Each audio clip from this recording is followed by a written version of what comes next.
Everyone, good morning, welcome back to my channel. আমি পৌলভী, তোমাদের জন্য আবার নতুন একটা ভিডিও নিয়ে চলে এসেছি। তোমরা সবাই কেমন আছো? আর আমি তো খুব ভালো আছি। তো আজকে ভিডিওটা কিন্তু তোমরা সবাই শেষ অবধি দেখো, তোমাদের খুব ভালো লাগবে। আর তোমাদের কেমন লাগলো অবশ্যই কিন্তু আমাকে কমেন্ট করে জানিও।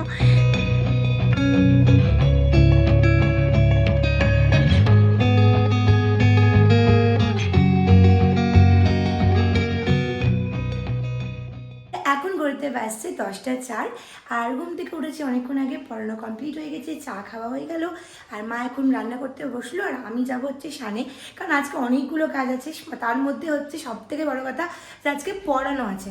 আজ যেহেতু সোমবার, মানে আমারই আজকে সারাদিন পড়ানো আছে রাত্রি 9টা অবধি।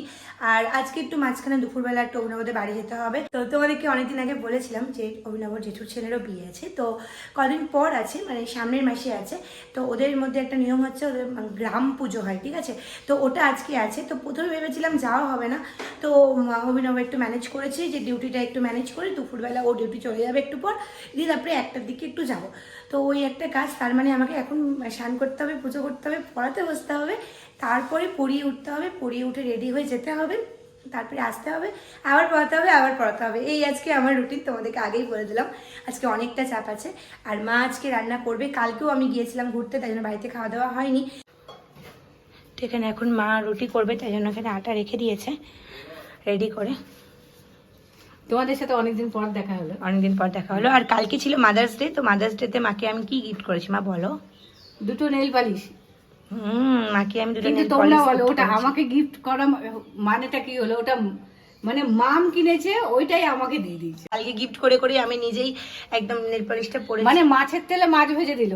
হ্যাঁ, না ভাবলাম যে এমন কিছু দিব যাতে মারও কাজে লাগে, আমার এখন আমার সেই রকম, ও জানে যে আমি সেরকম কোনো কিছু নিলে আমি একটু বকাবকি করবো। কালকে আমার প্ল্যান ছিল মার সাথে, তোমরা তো দেখেছিলে আগের ভিডিওতে, মার সঙ্গে আমি গেছিলাম হচ্ছে জানকী বস্ত্র বিপণীতে। ওখানে গিয়ে মার একটা শাড়ি কিন্তু খুব পছন্দ হয়, তো আমার প্ল্যান ছিল ওটাই দেওয়ার। কিন্তু দুর্ভাগ্যজনক কালকে কিন্তু দোকানটাই বন্ধ ছিল। আমি গেছিলাম, দোকান বন্ধ ছিল, কিন্তু নিলেও আমি বকাবকি করতাম। মা বকতো আমি জানি, কিন্তু নিতাম আমি, তাও আমি দোকান তাও বন্ধ ছিল। আমি আর অভিনব কিন্তু কালকে দুপুরবেলা গেছিলাম, দোকান বন্ধ ছিল, তাই জন্য নেওয়া হয়নি। কালকে সানডে ছিল, তাই জন্য নেওয়া হয়নি। তো ভেবেছি ওই শাড়িটা মাকে দিব, কিন্তু শাড়িটা যেটা পছন্দ করেছি সেম শাড়ি আমাদের কাছে আছে, তাও মার ওটাই পছন্দ। না না সেম না, ওটার মানে কি, ওই শাড়িটা অন্য, মানে অন্য কাপড়ের তৈরি, আর মার কাছে কিন্তু দেখতে অনেকটা একই দেখতে, কিন্তু ওটা আমার জন্য পছন্দ করি। বা কার জন্য পছন্দ করেছে? আমি ওটা তোর পিসমনির জন্য ভেবেছিলাম যে, ও পিসুমনির জন্য পছন্দ করেছে, দেখে বলছে খুব সুন্দর লাগছে শাড়িটা, খুব সুন্দর লাগছে। না তোমরা বলো হলুদের মধ্যে শাড়ি, তোমাদেরকে আমি দেখিয়েছি ভিডিওটা। যারা এখনো আমরা আমাদের, মানে সরি ভুল বললাম, যারা এখনো আমাদের জানকী বস্ত্র বিপণীর ভিডিওটা দেখোনি, মানে আমার আগের ভিডিওটা, তারা কিন্তু অবশ্যই দেখো, কারণ জানকী বস্ত্র বিপণীতে শাড়ির কিন্তু প্রচুর কালেকশন। না মা বলো, তোমরা একটা দোকানের মধ্যে বিয়ে, মানে যা ভাবছো সামনেই বিয়ে বাড়ি আছে, তোমরা বা নিজে বিয়ে করতে চলেছো, এরকম যদি কোনো ব্যাপার থাকে, তো আমি কিন্তু যারা মালদায় আছো তাদের কিন্তু অবশ্যই বলবো রথবাড়িতে এই জানকী বস্ত্র বিপণীতে তোমরা যাও, ঠিক আছে? আমি আমার ভিডিওটা দেখে যেও, কারণ পাশাপাশি দুটো দোকান আছে, চিনতে তোমাদের অসুবিধা হবে। তোমরা যাও, তোমরা ওখানে জমিয়ে কেনাকাটা করো। আর একটা সব থেকে বড় কথা, যে ওই দোকানে সব জিনিস কেনাকাটার ওপর কিন্তু এখন 5% করে ডিসকাউন্ট পাওয়া যাচ্ছে। ওখানে গিয়ে দুটো বেডশিট নিয়েছি, তার সঙ্গে বালিশের কভারও আছে, কিন্তু খুব সুন্দর কালেকশন, তাই না মা বলো? হ্যাঁ, আমি ওখান থেকে আগাগোড়াই ওখান থেকে সব কেনাকাটা করি। কিন্তু ওখান থেকে সবকিছু কেনে, আর সত্যি। আর ওখানে তো মা আমার অনেক কিছু জিজ্ঞেস করলাম, বলো ঢাকাই জামদানি, তাঁতের শাড়ি, ওগুলো অনেক কম দামে। তোমাদের তো বেনারসি কিছু দেখিয়েছিলাম, মার একটা ব্ল্যাক কালারের সব ঢাকাই জামদানি ওখান থেকে কেনা। আর আমি প্রায় লেহেঙ্গা গুলোর কালেকশনও খুব ভালো, 7,000 8,000 টাকার দামে, মন করে নেওয়ার মতো সত্যি। তো তোমরা কিন্তু অবশ্যই জানকী বস্ত্র বিপণীতে একবার যাও, একবার দেখে এসো।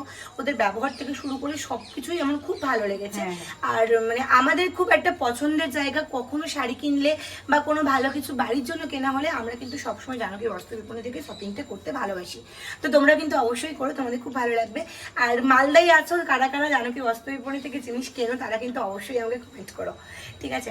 তো চলো কাজগুলো শুরু করি। তো তোমাদের সঙ্গে আবার পরে কথা হচ্ছে, কারণ এখন বেশি কথা বলবো না, 10টা 5 অলরেডি। আর দোকানটা মানে চেনা অত না কঠিন না। আমার ভিডিওটা তোমরা যদি আগের ভিডিও দেখে তোমরা যদি চাও, তাই তোমাদের কোনো অসুবিধা হবে না, ঠিক আছে?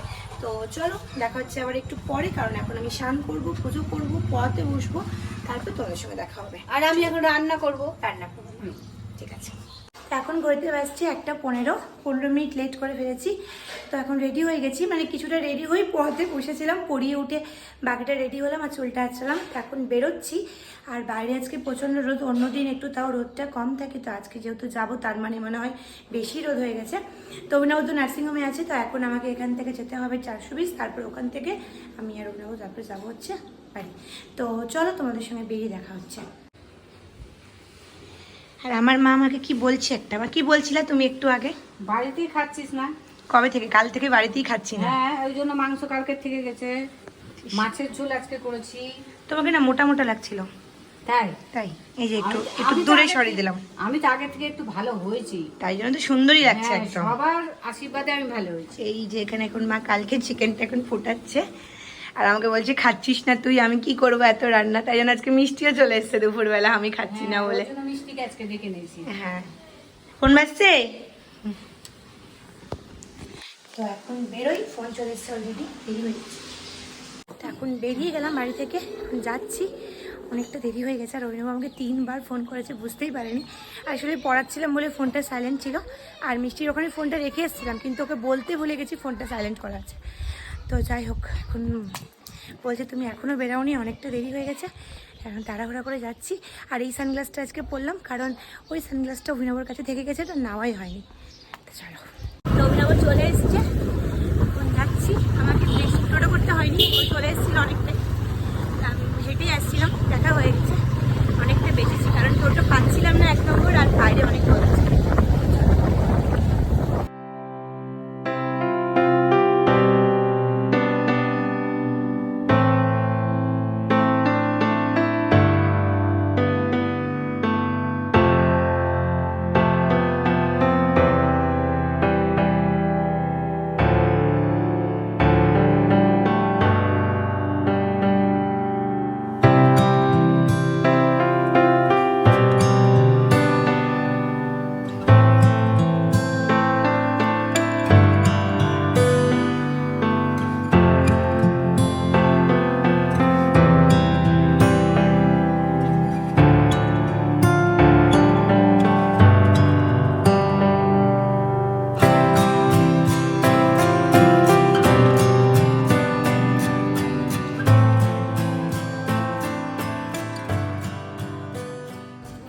এসেছি তো অনেকক্ষণ আগে, তো একটু কাকিমার সঙ্গে আমিও পূজার জোগাড় করছিলাম।